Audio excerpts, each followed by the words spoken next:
Bem, falsos profetas, eles não só obtêm suas informações de fontes falsas, como também eles pregam uma mensagem falsa. E essa mensagem falsa que eu tenho situado aqui, ela tem algumas marcas, algumas características. Primeiro, qual é a primeira marca, a primeira característica aqui?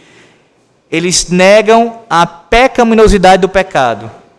Veja o versículo 22, parte B.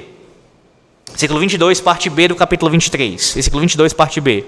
Diz o texto: do seu mau caminho e da maldade das suas ações. Ou seja, eles não desviavam o povo dessas coisas aqui.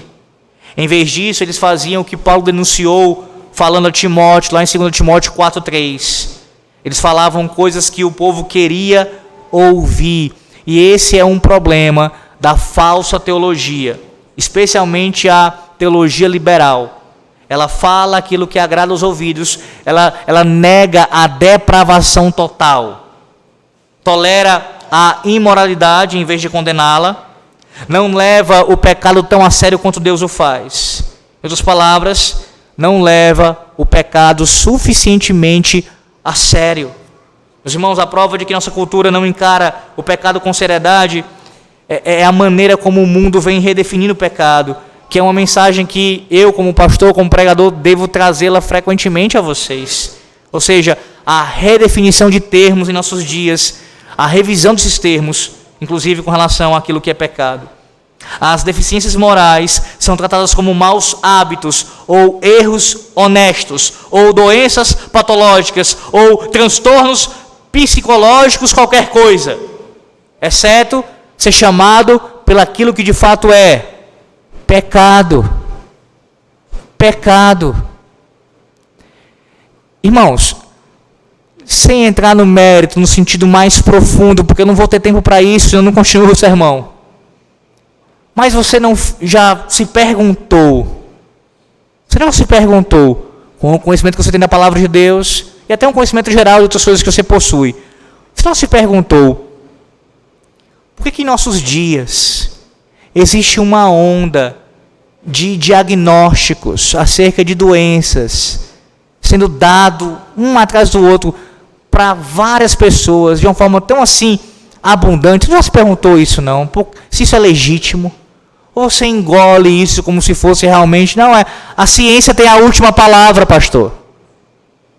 O senhor um religioso vai discutir com um cientista? Claro que eu vou. Eu tenho a posição da velha escola.